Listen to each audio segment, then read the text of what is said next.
Mobile masala వారి 3 ముక్కల్లో చెప్పాలంటేలో ఓ beautiful story గురించి మీకు చెప్పాలి. ఇది John Abraham movie the diplomat. So mobile masala వారి 3 ముక్కల్లో చెప్పాలంటేలో డిప్లొమాట్ గురించి. చేసేవి తక్కువ సినిమాలైనా కూడా డిఫరెంట్ స్టోరీస్, క్యారెక్టరైజేషన్స్ ఆయన భలే ఎంచుకుంటారు జాన్ అబ్రహాం. రీసెంట్గా ఒక ఇంపార్టెంట్ క్యారెక్టర్లో ది డిప్లొమాట్లో, అంటే వాస్తవ సంఘటనల ఆధారంగా రూపొందించబడినటువంటి సినిమాలో వారు నటించడం జరిగింది.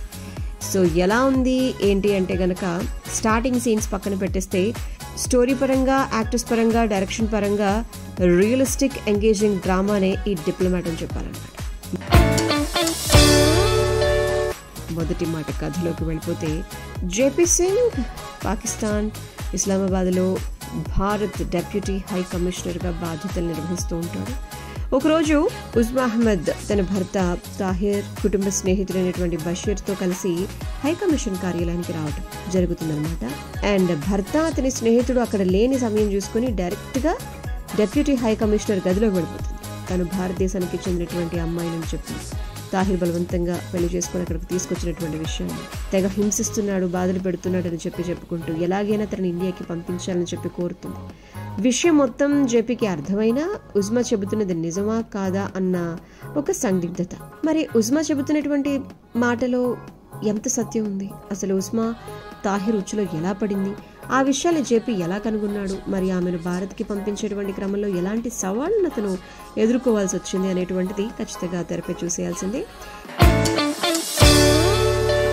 ఇక నెంబర్ 2, మనం ముందుగా అనుకున్నట్టుగా వాస్తవ సంఘటనల్ని ఆధారంగా చేసుకుని యథాతథంగా తీస్తే అవి డాక్యుమెంటరీస్ అయిపోతాయి. అందుకని మన డైరెక్టర్స్ వాటికి కొంత సినిమాటిక్ ఎక్స్పీరియన్స్ని, లిబర్టీని తీసుకొని ఇవన్నీ యాడ్ చేస్తూ ప్రేక్షకులకు నచ్చేలా వాటిని అందిస్తూ ఉంటారు. ది డిప్లొమాట్ కూడా ఆ తరహా కథే. అయితే దాన్ని ఆద్యంతం ప్రేక్షకులు ఆస్వాదించేలా ఒక మంచి థ్రిల్ పంచుతూ అందించడంలో రచయిత రితేష్ షా, డైరెక్టర్ శివం నాయర్ సక్సెస్ అయిపోయారని చెప్పాలి. భారత్ పాకిస్తాన్ నేపథ్యంలో సినిమా అంటే కనుక ప్రతి ఒక్కరికి ఒక ఇంట్రెస్ట్ ఉంటుంది. ఓ స్పై థ్రిల్లర్, యాక్షన్ కథలైతే కనుక ప్రేక్షకులు ఇలా ఇట్టే కనెక్ట్ అయిపోతూ ఉంటారు. డ్రామా ప్రధానంగా సాగేటువంటిది డిప్లొమాట్ కథల్ని కనుక మనం తెరకెక్కించడం చూస్తే ఇది కొంచెం కత్తి మీద సాము లాంటి వ్యవహారం అని చెప్పుకోవాలి. అంటే 2 దేశాల మధ్య ఉన్నటువంటి రిలేషన్షిప్ కానీ, లేదు అంటే కనుక సంక్లిష్ట పరిస్థితులు కానీ మనందరికీ తెలిసినవి. వాటిని సగటు ప్రేక్షకుడికి అర్థమయ్యేలా చెప్పడం అంటే మామూలు విషయం. సో ఉజ్మా వాఘా బార్డర్ దాటి వెళ్ళటం, అక్కడ తాహిర్ పరిచయం, మిగతా సన్నివేశాలతో కథ, అందులోని పాత్రల్ని పరిచయం చేసేటువంటి ప్రయత్నం చాలా బాగా చేశారు డైరెక్టర్ గారు అని చెప్పుకోవాలి. అండ్ దీనివల్ల స్టార్టింగ్ సీన్స్లో మనం కొంచెం నెమ్మదిగా ఉన్నాయా, సాగదీత వచ్చిందా అన్న పరిస్థితి నుంచి కొంచెం పక్కకు వస్తే గనక తాహిర్ నిజస్వరూపాన్ని బయటపెడుతూ ఉజ్మా ఎలాంటి ప్రమాదంలో పడిందో చూపించినటువంటి సన్నివేశాల తర్వాత అసలు స్టోరీ స్టార్ట్ అయిందని చెప్పుకోవాలి. అండ్ దీనివల్ల సినిమా చూస్తున్న ప్రేక్షకుడికి ఉజ్మా క్యారెక్టర్పై అయ్యో అనేటువంటి ఒక సానుభూతి కలుగుతుంది. తాహిర్ నిజస్వరూపాన్ని బయటపెడుతూ ఉజ్మా ఎలాంటి ప్రమాదంలో పడిందో చూపించిన తరువాత అసలు కథ మొదలవుతుంది అనుకోవాలి. దీనివల్ల సినిమా చూస్తున్నటువంటి ప్రేక్షకుడికి ఉజ్మా క్యారెక్టర్పై ఒక రకంగా సానుభూతి కలుగుతుంది. ఇలాంటి దుర్మార్గుడి చేతిలో పడిపోయింది ఏమిటబ్బా అన్నటువంటి ఒక భావన అందరికీ కలిగించడంలో డైరెక్టర్ అక్కడ సక్సెస్ అయ్యారు అని చెప్పుకోవాలి. సరిగ్గా ఆ టైంలో ఉజ్మా వెళ్ళి జేపీని కలవటం, అక్కడి నుంచి సాగేటువంటి 2 దేశాల మధ్య ఉన్నటువంటి దౌత్యవేత్తలు ఎవరైతే కనుక్కున్నారో వాళ్ళ మధ్య సాగేటువంటి సన్నివేశాలు, కోర్టులో సాగేటువంటి లీగల్ డ్రామా అంతా కూడా చాలా ఇంట్రెస్టింగ్గా ఉంటుంది.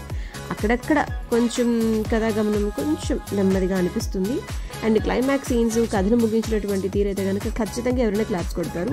అయితే భారత్కి చేరిపోయిన తర్వాత ఉజ్మా జీవితం ఎలా సాగుతుంది అనేటువంటి దానిపై డైరెక్టర్ మాత్రం ఫోకస్ చేయలేదన్నమాట.